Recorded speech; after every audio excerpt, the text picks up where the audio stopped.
Hey everyone, I'm Eddie. In this video, we're gonna build a mechanism to shut down the PC once a download is completed.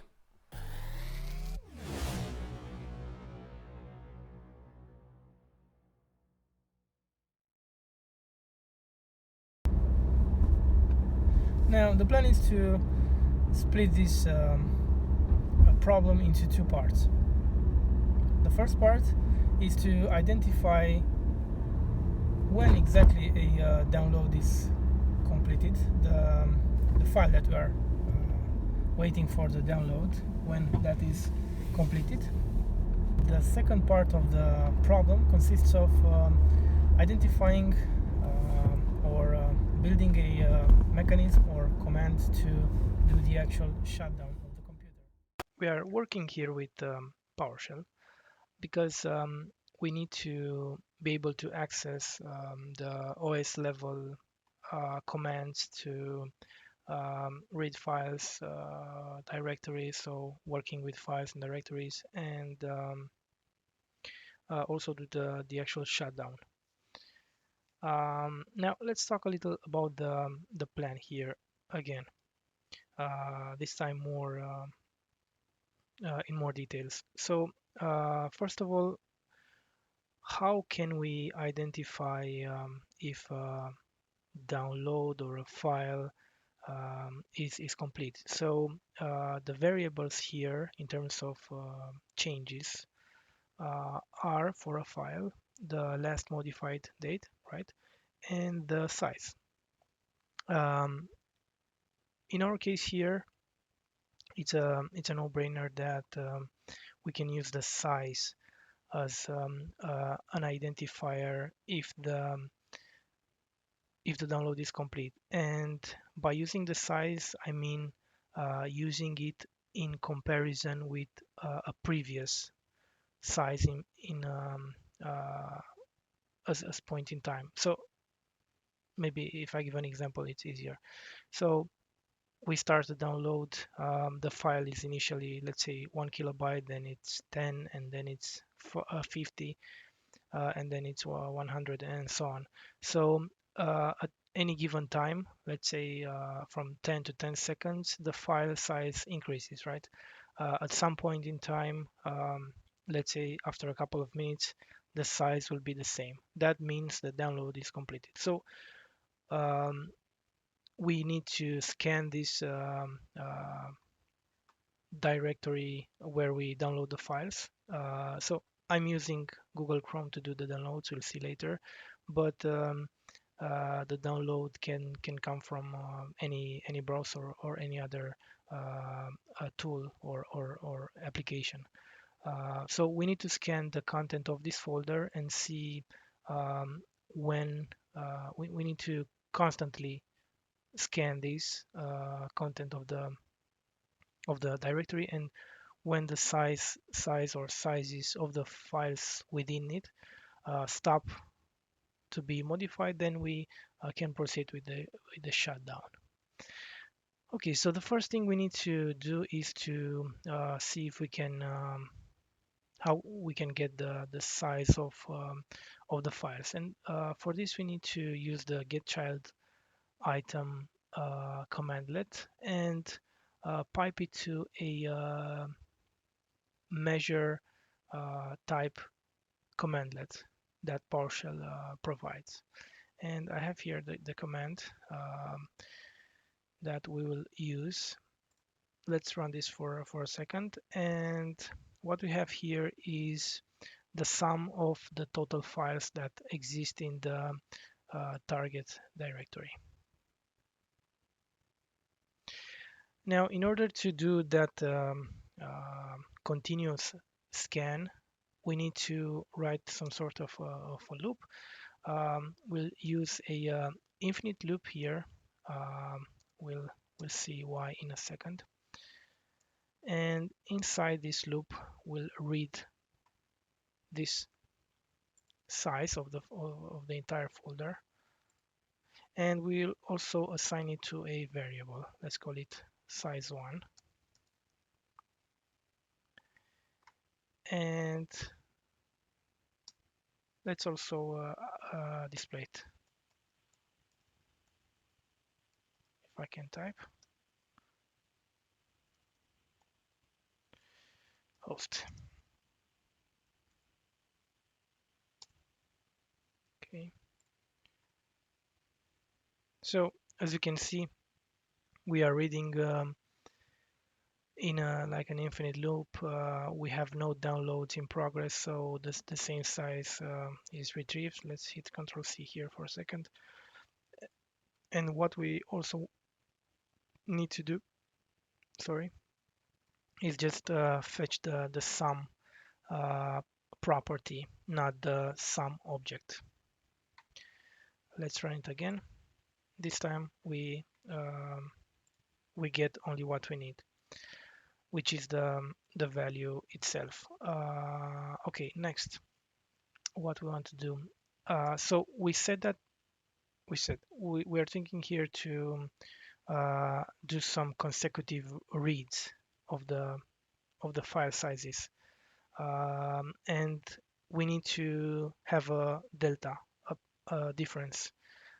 We read now, we read on next 10 seconds or whatever, and so on. So in order to introduce a delay in this infinite loop, we have the start sleep commandlet in PowerShell, and the parameter here is seconds.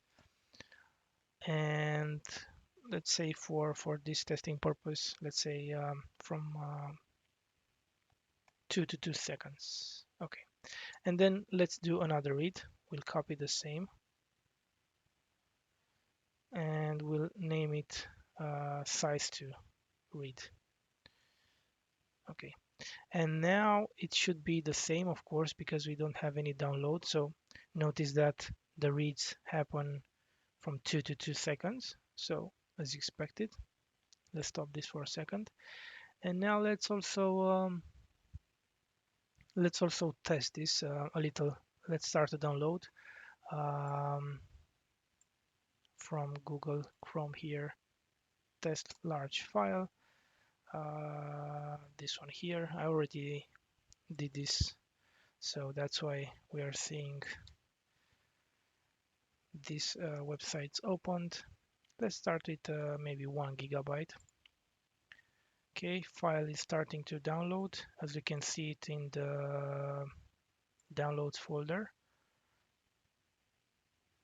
If we refresh if I can find it. So the file size changes here, and also let's see here what happens. It happens something interesting. So, and this is something that I discovered during the testing of this. You see the change of the size is not read in real time, so it's a significant delay here. So you see from 2 to 2 seconds,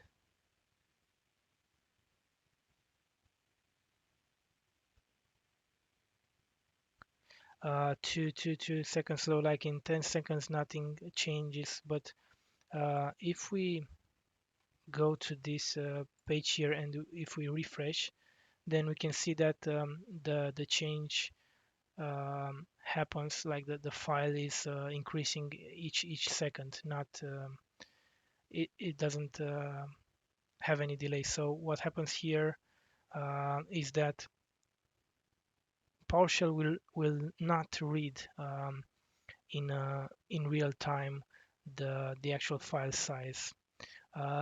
It's a little more complicated, but long story short, if you, for example, manually refresh here,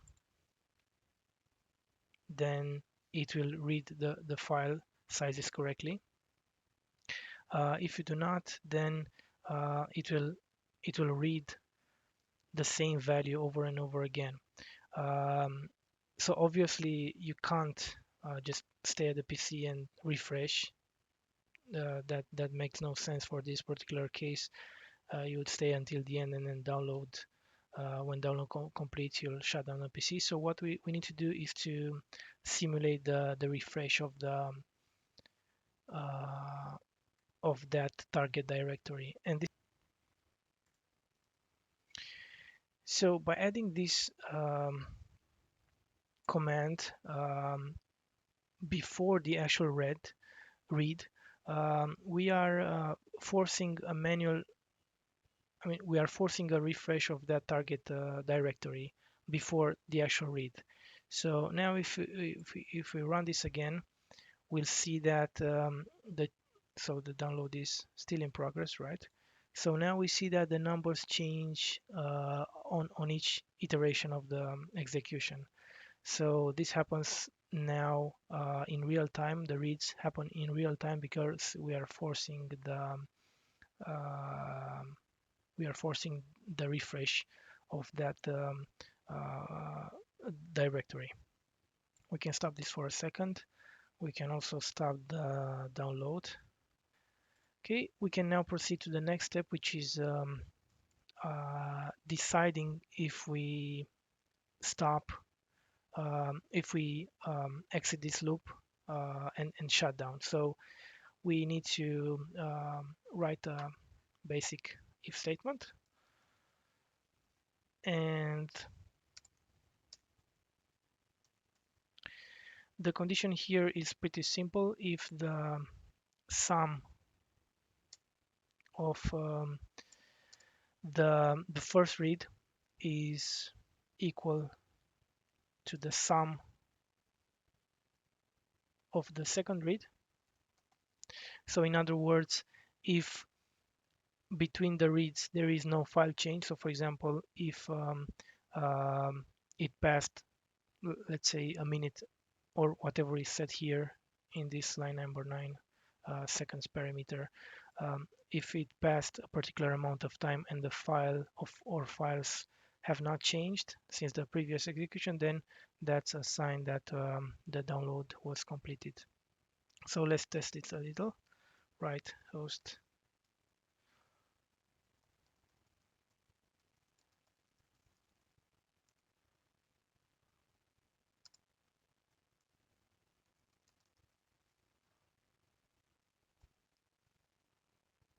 Okay, and let's redo the test with like a small file. Let's 100 megabytes. Okay, let's clear this console.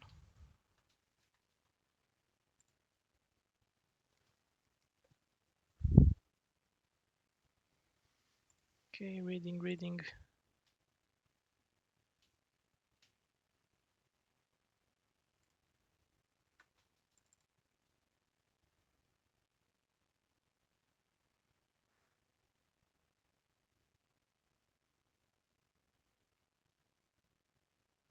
Yep, that went fine.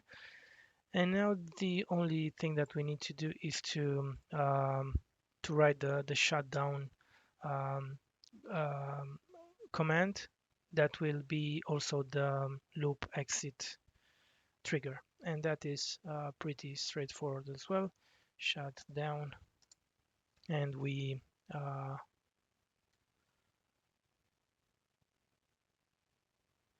we want to stop this a little, and we can now test the entire process. So let's have another look. We read the file or files sizes in the target directory. Let's do something. So let's say the download is kind of slow. 2 seconds between the reads, it's a little too low. That would mean if a download is still in progress and an iteration passed and no changes with this loop, we will shut down and the download will be still in progress. Let's maybe put this to, I don't know, 60 or something, 60 seconds. anything above 60 seconds means the download is either stopped or completed, right? So now we are reading each minute, we are reading the file sizes. Okay, so let's say we are downloading a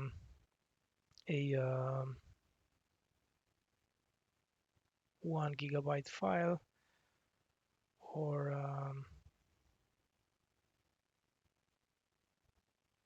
yeah, 1 GB file, and then we start our script here. So we have our first read here, and now our second read will happen um, in um, in about 1 minute. Let's also bring this up here.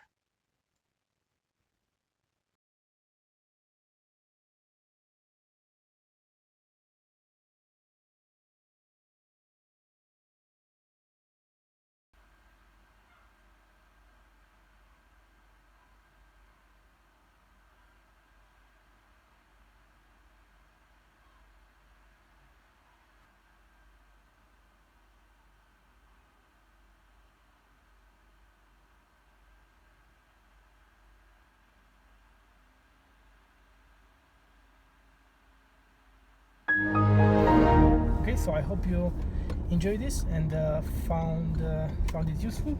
Oh, and don't forget to subscribe, maybe.